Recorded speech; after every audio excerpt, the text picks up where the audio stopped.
dives in there, gets a hand on the plate. An outstanding job. That ball cut. I'm a little bit surprised about that, that you wouldn't have tried to just make the throw all the way home than to cut it. A 2-run score nonetheless. A 7-1 lead for Purdue. And Jenny, what a mature, poised, smart pinch hit at bat that was. Yeah, I mean, all you ask for from your pinch hitter is to give your team a chance, right? That you go in there and your job is to have a good quality at bat, and whether it's we need you to get it in the outfield for a sac fly, we need you to put the ball in play, whatever it is, we trust that you're having good quality warm-ups or pregame warm-ups, pregame at-bats, whatever it may be, and we feel good about what's happening, and we're putting you in to see what you can do. And she just did a phenomenal job right there. I think solid textbook what you should do as a pinch hitter. Gabby Salo's going to exit this game. Only 3 of the runs that came across were earned. And in comes the 6'1" freshman from Staten Island, Jordan Felci, facing this lefty-heavy top of the order for the Boilermakers. Yeah, and Felci's a lefty herself, and because of that, that could be a good matchup to really go and just change it up a little bit. Felci's going to throw low to mid-60s. She's got a super heavy drop and a really good changeup. That's kind of her go-to, that she's just going to be drop, change, drop, change. She's got big levers, so that's kind of what they're looking to use from her. She hasn't got a lot of outings here, just the 5 innings, a little bit over 5 innings. And so they're looking to see what she can do here. And ultimately, at this point, it's kind of about getting outs. That's what they need from her. Find a way to mix the pitches and get outs. It's keeping it in the park, which is what a drop ball is going to do, and mix the speeds to get weak ground balls and keep it in the infield and get outs. She comes in with runners at the corners. The speedy part of the lineup due up top of the order with Chloe Banks, and just 1 out as well.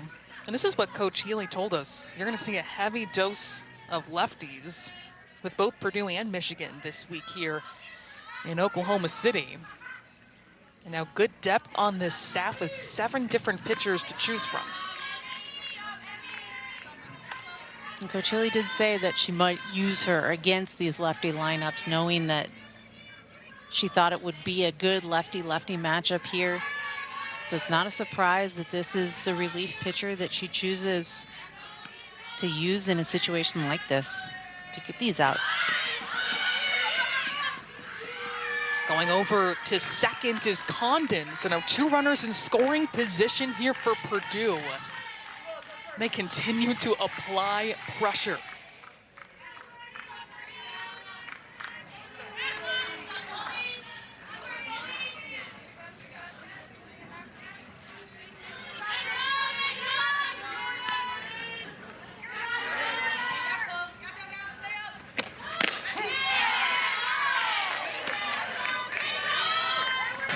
Good pitch there on the corner. For Banks just to see some of these pitches, understand what the movement is, what the corners are.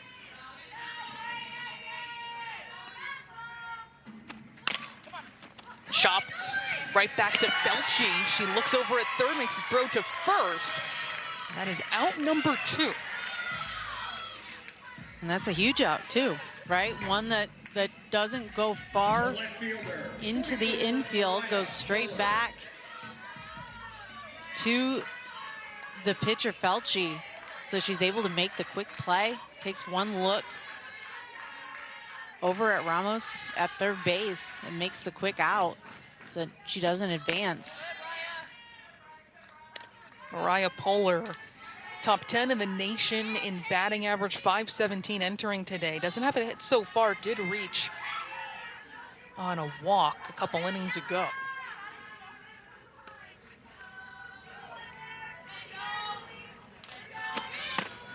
But she leads this team in RBI, 21 this season from that number 2 spot.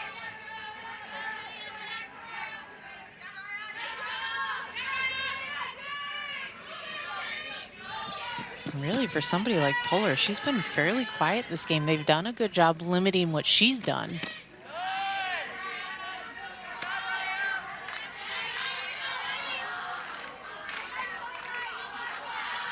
That's the thing about this Purdue team. Despite the fact that she has the best numbers on the team, it's not just her in this lineup that they have to be careful of.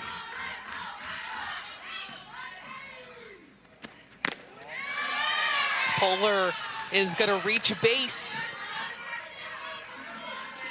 Now for the second time, bases loaded again.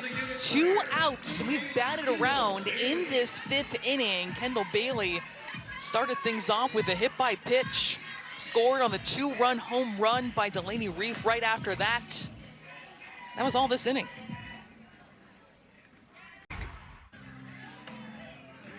A 6-run lead for Purdue over Wisconsin here in Oklahoma City, week 2 of Big Ten softball's takeover. It's been mostly scattered RBI singles, except for this one from Delaney Reef, sending it out of the ballpark, a 2-run bomb, her second this season, and she is at the plate again here in the 6th. Yeah, Delaney Reef showed her power on that. She shows what she can do, but really Purdue, indicative of what they've been able to do offensively, is here's another long ball. Sends it deep once more, but just foul. Oh boy, this is a new pitcher too with the freshman, Felchi, knowing maybe she's not gonna throw that one anytime soon. Yeah, no doubt about it. Purdue's really, again, they've used their short game, their speed, and their power, but Reef really showing. You could see Reef really trying to hope that one was fair, and a little bit bummed out on that one. Good inside pitch, though, for Felchi, and ultimately that's just a long strike. That's really, if you're a pitcher, that's how you have to think about it.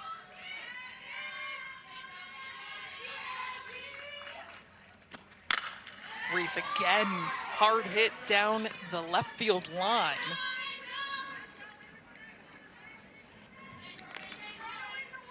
You could see it there, like the last inning that Felchi threw that pitch to lefties. It was a pitch that was kind of cutting too far outside to a lefty, too far inside to a righty here to Reef.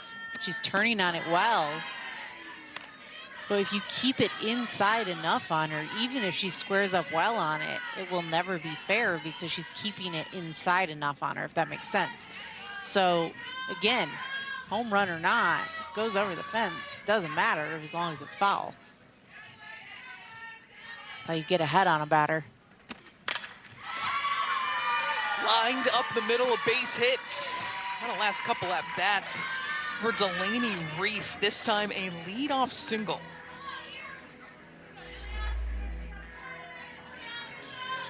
Yeah, this one just did not get inside enough. This one actually in the outside corner. She just takes her barrel and drives it right back up the middle. Gets herself on base, leadoff hitter. In Purdue, which has gotten contributions, actually even more so from the bottom 2/3 of the order. Yeah. But we're right in the heart of it right now. Julia Gossett was the one who got it started off with a 2 RBI single back in the first, giving the Boilermakers a 2-0 lead. And they have just carried that momentum each and every inning since.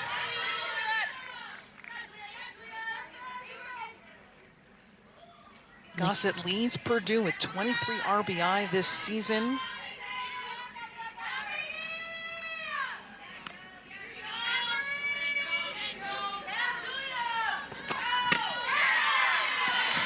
Swing and miss there for Felchi. And that drop ball that you see coming from Felchi kind of has an across the plate. She's a lefty, right? So it curves inside to a righty. It curves and drops at the same time. And you saw it kind of tumble low and in to Gossett on that pitch. Line drive right into the glove of Hubbard. One away.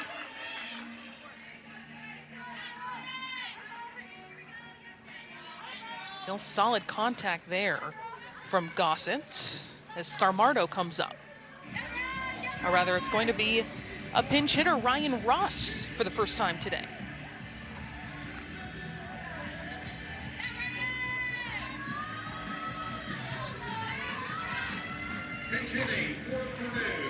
How about the garden gloves?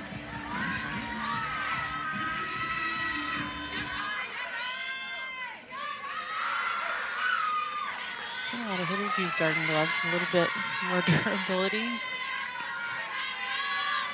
Change it up a little bit. You know, I hadn't noticed that.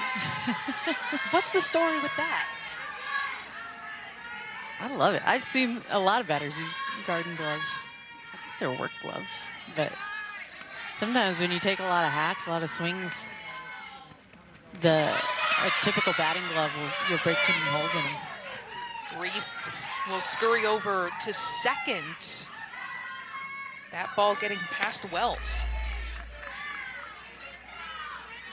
And this is, again, aggressiveness. This one definitely gets too far away, so easy to advance on this one. Reef gets in scoring position.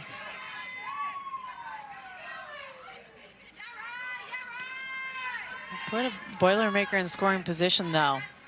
They find a way to score them in a lot of cases. It's been really beneficial for them to find a way to make things happen in this game. They've come up big time with their hits. They've been crafty. They've been scrappy. Great ways to describe Purdue's offense. In a lot of different ways, too. Short game, long ball. Ross will chop this one. That bounces off the shortstop. And she's going to land at first. Runners at the corners, 1 out against the freshman pitcher. And for another inning, Purdue in scoring position and threatening. You've got to give these pinch hitters some credit, too, because they've been putting the ball in play as well. They've been putting quality at-bats together. This one just bouncing off Hubbard. Foster. Your attention, please. Re-entering for Purdue. Now running Does a good job trying to make the play on an assist. Just doesn't have the ability to make it happen. Ramos goes back in the game. Excuse me. Scarmardo comes back in the game. Scarmardo goes back in the game. Thank you. And here is Ramos at the plate.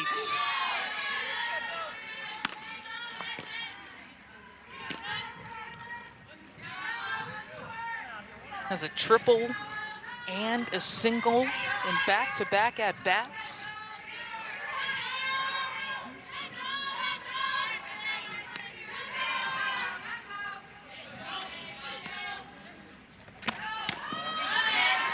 You do have to give credit to these pinch hitters. We've seen Condon the last inning, Russ now this inning. 2 pinch hitters that have come through big time for Purdue. Finding a way to get hits, get on base.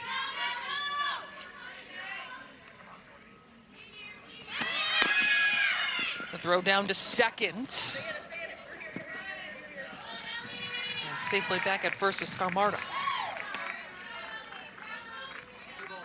Good job by Wisconsin's defense to execute there, not allow these runners to advance. And of course, Scarmardo trying to get in that rundown. Hubbard does a good job just running her back, keeping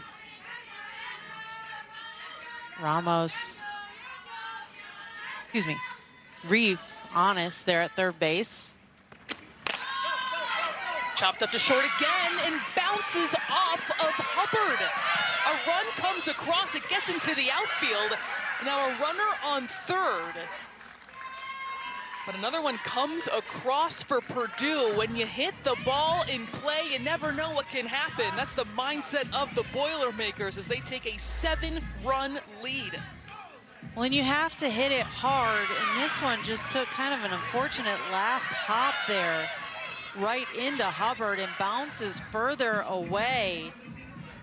And it does allow Reef to score Russ gets all the way to third. Ramos takes a massive turn as if she's trying to take second base. Has to stop, pivot back to first base. Almost gets thrown out. You can see it here. Takes a big stop, stumbles, and has to hustle back to first base. Everybody's safe. We saw in that last play, too, Wisconsin's 4th error. That's back-to-back E6s in this inning. And still runners at the corners. And still one out. Here is Olivia Meeks in the number 8 spot, who has an RBI single under her belt today.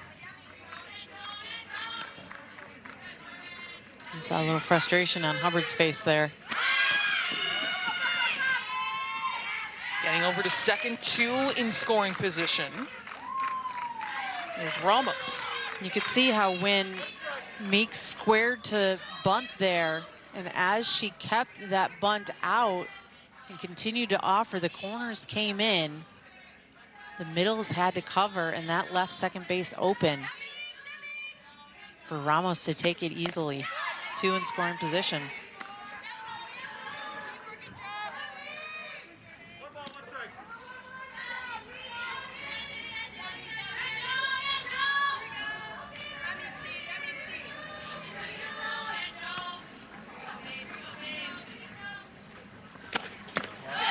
And Purdue is really putting Wisconsin in a position backs against the wall, because we're at a 7-run game right now. If they cross another over home plate, then Wisconsin's going to have to be forced to extend this game in the bottom of the inning. That's right, the 8-run rule. That would mean that Purdue could get 3 runs and get out. Belcher snags that ball, looks over at third, and that is out number 2.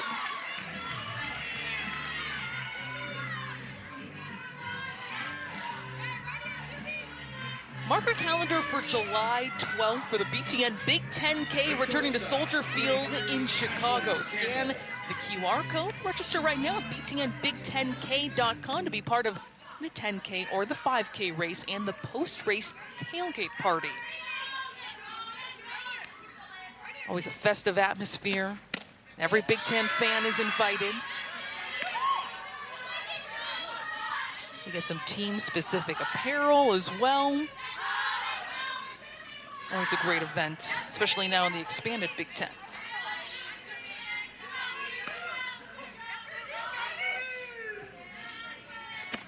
Number 9 hitter Ashlyn Campbell will take strike 1.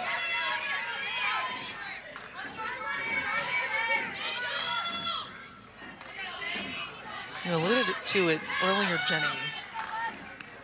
The depth that Purdue is displaying in this game, where everyone seems to know their role and their strengths and being able to come up with big opportunities. Yeah, and I mean, it's a well-rounded team. They have the ability to make it happen. They found a way to be firing on all cylinders today, and it might not always happen this way, but today it is. They found a way to see what they need to attack the pitches that they want to hit, but they've also not expanded the strike zone. Ashlyn Campbell up the middle. Another run will cross. She's going to sprint over to second and gets there in time, lets out a smile. Just exemplifies this afternoon for Purdue softball, still 2 in scoring position. I love that response at second base. A solid hit from Ashlyn Campbell right up the middle. All she wanted to do was put the ball in play. A solid throw home to stop the second runner, but Campbell takes advantage. And how about that reaction? The celebration at second base, plating the runner. That, by the way, the 8th run. Short game with their speed and with the long ball. And quite honestly, I think they ran into a buzzsaw with Kendall Klochek. She was just phenomenal today. Her pitches were spinning, they were moving, and Wisconsin just could not settle in. An outstanding job from Purdue all the way around. The final again, 9-1 Purdue over Wisconsin. Still 3 more days to compete here at Devon Park. We've got a doubleheader coming your way right after this. It's going to be Michigan against